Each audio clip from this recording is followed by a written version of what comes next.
Well, on Monday, D.C. Water plans to begin emergency work on a deteriorating part of the Potomac Interceptor sewer line in Montgomery County. Officials say these are proactive repairs to protect the drinking water. There is no harm to the water supply, but inspections did detect corrosion and exposed rebar.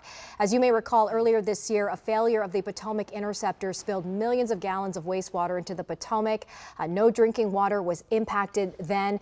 Our Sarah Robinson reporting today that incident was, has researchers really looking at the water supply and kind of getting ahead of it. Yeah, they are. And that is really to prevent another collapse, and a collapse that could cause issues. The Potomac River is the primary drinking water source for the Washington region, supplying millions each day, or 2 million each day. But officials say the region's reliance on a single source leaves it vulnerable if that water supply is ever disrupted. It's a shared understanding among the water suppliers and our water partners that this is a risk, and it has been a risk. The Potomac River provides drinking water to 5 million people across the D.C. metro area. And now, water officials are launching a $25 million study to find a secondary water source for the region should the Potomac ever become unusable. Researchers say dependence on a single water source creates unique challenges. Arlington, Virginia, and Washington, D.C. are the two most vulnerable cities in the United States to a cutoff of their drinking water supply because they are 100% dependent on one source of water. Currently, Michael Nardalili with the Interstate Commission on the Potomac River Basin says the region has about 1 day of emergency water storage available for the millions of people who depend on the Potomac.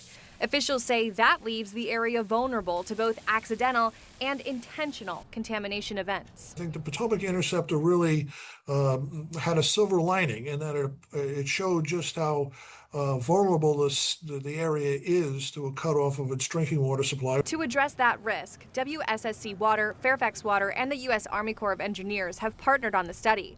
The goal is to develop a backup supply capable of providing several weeks of emergency drinking water if the Potomac becomes unusable. Water suppliers were reluctant to discuss this matter, primarily because of a roadmap for terrorists.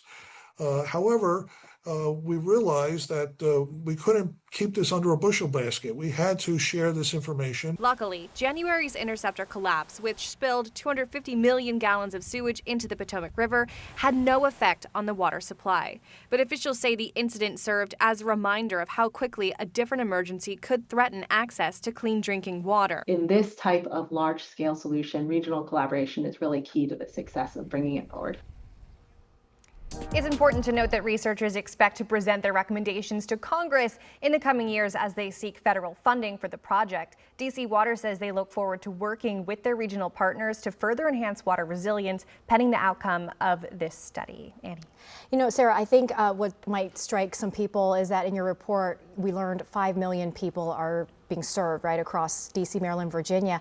Did they address why we only have 1 day supply, like water supply, should something happen? It's largely environmental. So other states, for example, Arizona gets water from the Colorado River, but also from California. Here, we really only have the Potomac River. Otherwise, we would have to desalinate the bay. So they're looking to add more reserves in undisclosed locations and to keep those safe. All right, Sarah, thank you so much.